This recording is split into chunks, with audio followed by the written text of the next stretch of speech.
Okay, so how does an excavation contractor price a job when everything being priced is buried underground? Here's the picture. You stand on a flat, empty lot. Green grass, bare dirt, maybe a chain link fence. No building, no rubble, no mess. It looks like the easiest job in all of construction. You dig a hole, you get paid, everybody goes home. Sounds simple. It is not simple. That flat, empty lot is the most dangerous thing in this trade because the contract gets signed before anyone has actually seen what is under the first foot of dirt. Every person agrees on a number for something nobody has measured. And the way bidding works in this industry means that number usually decides the job. Here is the first thing nobody tells you when they picture this business. The job almost always goes to whoever priced the unknown the cheapest. And in this trade, that is a very dangerous way to win. So let's start with how the price is supposed to work. You look at the site, you measure the footprint. You figure out how many cubic yards of dirt have to come out. You multiply by a rate per yard, add your markup, write the number down, hand it over. That's the whole surface of it. A tape measure, a calculator, and a bid. It sounds like the simplest math in construction. It is not, because here is the part the tape measure cannot reach. In almost every other trade, the thing you are pricing is sitting right in front of you. The lumber is stacked in the yard. The wire is on the spool. The pipe is in the truck. You can touch it, weigh it, and price it exactly. Excavation is the one trade where the biggest part of what you are selling is buried. You are committing to a fixed price for something you cannot see, cannot touch, and cannot measure. You are pricing a hole you have not dug. Now, there is a tool that is supposed to solve this. It is called a geotechnical report. A crew drills down, pulls out core samples, tests the soil, and tells you exactly what is under the lot. Rock, water, clay, buried junk. Every one of those changes the price. The report costs thousands of dollars. And here is the part that catches new owners off guard. On most small and mid-sized jobs, that report never gets written. It gets skipped because the client does not want to pay for it, or because the job is too small to justify it. So the contractor prices the ground against a couple of test holes and a memory of every bad lot they have ever seen. Professional guessing. That is not an insult. It is a skill, but it is still a guess.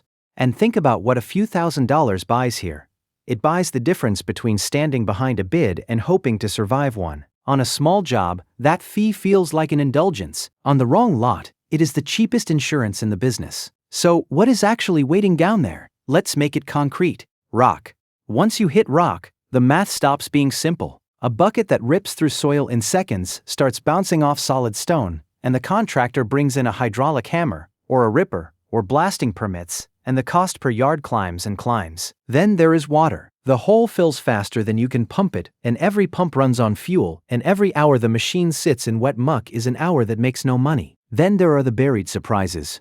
Old foundations nobody remembers, abandoned tanks, concrete slabs under the grass, pipes that do not show up on any map. Some jobs start with a slab of concrete sitting exactly where the plans showed nothing, and suddenly the crew is breaking it up by hand, filling a dumpster and losing a full day off the schedule before the real digging even begins. And here is the thing about the safety net that is supposed to catch all of this. Utility locating.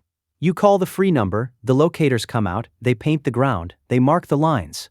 It sounds like the unknown is handled. It is not. The locators can only find lines that are documented. And in a city that has been built on top of itself for 100 years, there are lines down there that no one has ever drawn on a map. Every year, in this country alone, the industry's own reports count excavation strikes on underground utilities in the hundreds of thousands of incidents. Hundreds of thousands, most of them on lines nobody marked, because nobody knew they were there. Picture what that looks like on an ordinary job. The crew shows up on a Tuesday. The locator has been out, the paint is on the ground, the paperwork says the site is clear. 2 feet down, the bucket catches something the maps never showed. A pipe, a cable, an old foundation. Sometimes it just slows the job down. Sometimes it stops the job cold. Sometimes it is a gas line. And then the site clears out, and the crews stand in the street watching the utility trucks roll in. And the clock on the estimate keeps running the whole time. None of that was in the bid. None of it could have been. So the number you are looking at, that scary figure on the page, is built out of two completely different halves. One half is knowable. Labor, a crew of operators and laborers, the hours they work, the benefits you pay. Fuel, which on a machine this size is a line item that hurts. The equipment itself, the payments, the insurance, the maintenance, the parts that break on the day you need them most. Mobilization, getting the machines to the site and back. Disposal, because every truckload of dirt has to go somewhere, and dumping fees add up fast. And the overhead you never see, the office, the estimating, the bookkeeping, the bond. That half is real, that half is specific, that half a good contractor can price to the dollar. The other half is the ground, and the ground is the part you are betting on. So here is the trap that runs through this entire business, and it is best explained through how the bidding actually works. The bids are sealed, the numbers get opened, and the lowest one wins. That is how it works in construction, and it is a perfectly rational system when the variable you are bidding on is visible, when everyone is pricing the same lumber, the same hours, the same known work. But excavation is not that. In excavation, the biggest variable is invisible. And when the biggest variable is invisible, the sealed low bid does not go to the most efficient company, it goes to the most optimistic guess. The contractor who priced the unknown the cheapest. And cheap on the unknown is not a discount, it is a guess that the rock is not there, a guess that the water is not coming, a guess that the buried surprises stay buried. Read that again. The winner of the bid is usually the one who priced the unknown lowest, which means the person who wins the job is the one who bet the hardest on things being fine. Now here is where the industry protects itself. Because the people who run this trade figured out decades ago that you cannot make a man sign a promise about a hole nobody has seen. So the contract does the work the ground cannot. There are 3 ways this gets priced, and which one you are holding decides who pays for the surprise. The first is a fixed price. The contractor quotes one number, and whatever comes out of the ground, that number is it. The contractor eats the unknown. The second is a unit price. You pay per cubic yard moved, or per hour on site. If the ground turns out to be bigger than anyone thought, the quantity changes, and the risk moves over to the client. The third is time and materials. The contractor charges for the hours and the material, plus markup, and carries almost no risk on the quantity at all. And then there is the clause that most people have never heard of.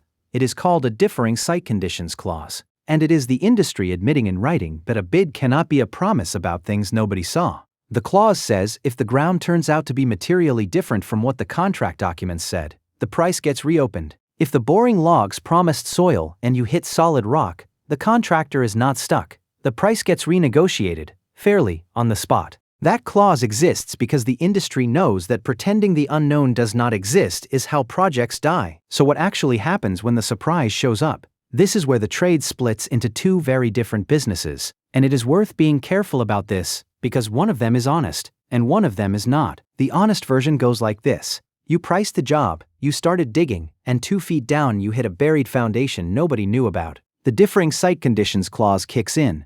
The contractor stops, documents it, shows you the problem, and reprices the work. The price goes up because the work genuinely got harder. That is not a scam. That is the system working. The unknown got priced a second time, honestly, the moment it showed up. But there is a dishonest version, and you need to understand it, because it is why people hate change orders. Some contractors learn that a low bid wins the job, and then make their real money on the extras. They bid low on purpose, then look for any excuse to reopen the price, and manufacture a change order to rescue a bid they never should have signed. That is not skill. That is not clever business. That is fraud, plain and simple. It is lying about the ground to take money that was never honestly owed. And it is the reason the honest contractor with the honest scary number has to defend that number against clients who have been burned by the liars. Keep that distinction in mind, it matters at the end. Now, here is the part that surprises people who think this business is all about machines. Winning work is not the same thing as making money. In fact, the two are often opposites. There is a rule of thumb that runs through this industry. If you win every single bid you submit, your prices are too low for the risk you are carrying. Think about that. A healthy estimator is not trying to win everything. They are trying to win the right jobs, at the right price, with the right amount of unknown. Losing a bid is not failure. Losing a bid is dodging a bet you should never have taken. And there is another trap hiding inside the numbers, even for the contractors who win. It is called the blended rate. Here is how it works. Moving a big open area of dirt, mass excavation, is cheap per yard. The machine swings, the truck hauls, the job moves fast. But digging around a foundation, tight, careful, hand-assisted work next to a building that has to stay standing, costs far more per yard. It is slower, it is riskier, it eats hours. Some contractors price both of those under one blended per yard rate because it is simpler, because it wins bids. And what happens is, the expensive work quietly bleeds the profit out of every job, and the owner never sees it, because the number on the bid looked healthy. The rate looked fine, the machine was busy. But the money was leaking into a cost code nobody was watching. And that brings us to the thing that kills excavation companies faster than rock ever will. Cash. The work gets done, the invoice goes out, and then you wait. In this industry, the average wait between doing the work and getting paid runs around 90 days. 90 days. Meanwhile, your crew gets paid every week, your fuel bill arrives every week, your dump fees arrive every week, the machine payments arrive every month, so the contractor is paying for the job out of their own pocket, weeks before a single dollar comes back. Here is the math in its simplest form. Say a job is priced at $150,000. And the contractor has to cover $60,000 of payroll, fuel, and disposal before the first progress payment ever arrives. That money comes out of cash on hand. The bank does not care that the job is profitable. The bank cares that the payment is still 90 days away. Contractors live and die on that gap, and the ones who die are not the ones who dug badly. They are the ones who ran out of runway while they waited. And here is where the weather walks in. The bid assumes a 2-week schedule. The rain turns it into 6. The machine sits idle, but the payments do not sit idle. The crew still gets paid, the fuel still gets bought. A job that was profitable on paper can starve a company dry before the dirt is even moved. Now, none of this is theory. This is a business where the exact same bet, the same blind commitment to the unknown, gets made at every scale, and there is one project that shows you what happens when you make that bet at the largest scale in American history. In the 1980s, the city of Boston decided to bury its main highway underground, in a tunnel carved through the middle of a city that had been building on top of itself since the 1700s. And that meant digging through ground that had been filled, paved, buried, and forgotten for 200 years. Here is what the contractors found. The first surprise was the old foundations. Buildings that had been demolished a century earlier had left their footings in the ground, and every one of them had to come out before the tunnel could go in. The second surprise was the pipes, wires, conduits, tunnels, and mains that no map had ever recorded, because the people who buried them had not kept records, and the people who should have had the records were gone. The third surprise was the water.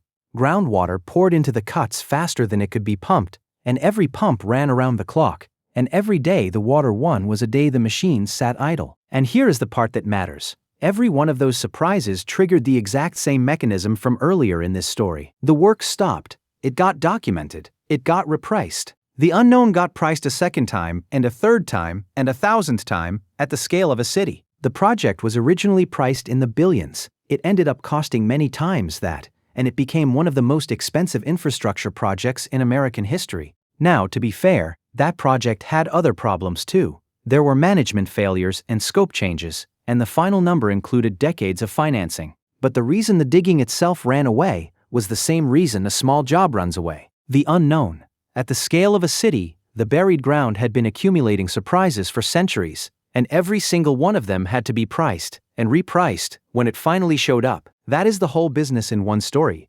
Every surprise, at every scale, gets priced twice, once when the bid is signed, and again the moment it shows up. The question was never whether the ground would lie. The question was who was holding the contract when it did. So what does the actual economics look like when it works? Let's lay out the two versions, because they could not be more different. The healthy version goes like this: a contractor who knows the difference between the known and the unknown. They pay for the soil report when the job is big enough to justify it. They price the estimate honestly, which means the number is scary, and they lose some bids because of it. They use the contract to put the quantity risk where it belongs. They know their real cost per yard, because they are not blending the expensive work into the cheap work. They have enough cash on hand to survive the 90-day wait and a 2-week rain. They win maybe a third of what they bid, and the jobs they win are the ones they wanted. That contractor makes money. Slow, steady, boring money. Then, there is the other version. The contractor, who wins every bid because every bid is cheap, who skipped the report to save the fee, who blended the rates so the price looked good, who signed the fixed-price contract in the spring and hit rock in June, who is still waiting on last year's invoices while this year's crew wants to be paid. That contractor looks busy. The schedule is full, the machines are running, and the company is dying, slowly, one winning bid at a time. The gap between those two versions is the entire story of this industry. And notice what separates them. It is not the size of the fleet. It is not the horsepower. It is not even who can dig the fastest. It is who priced the unknown honestly, and who built the business so that being wrong about the ground is survivable. Because here is the truth about this trade. You will be wrong about the ground. Every contractor, no matter how good, is wrong about the ground sometimes. The difference is not between being right and being wrong. The difference is between being wrong and surviving, and being wrong and going under. And that is why the machines are not the business. A brand new excavator loses value the day it is delivered, and it makes no money at all on the day it sits idle. Think about what a machine actually costs when it is not working. The payment still arrives. The insurance still arrives. The depreciation does not pause for the rain. A healthy excavator on a mid-size operation might work only a fraction of the year, and every idle day is a bill with no revenue attached. Some contractors own machines that spend more time parked than digging, and then wonder why the profit is thin. The iron is not the asset. The iron is a cost that has to be fed. The business is the record, the estimator who was honest about the unknown, job after job, year after year. That record becomes a reputation. And that reputation becomes the one thing no amount of horsepower can buy.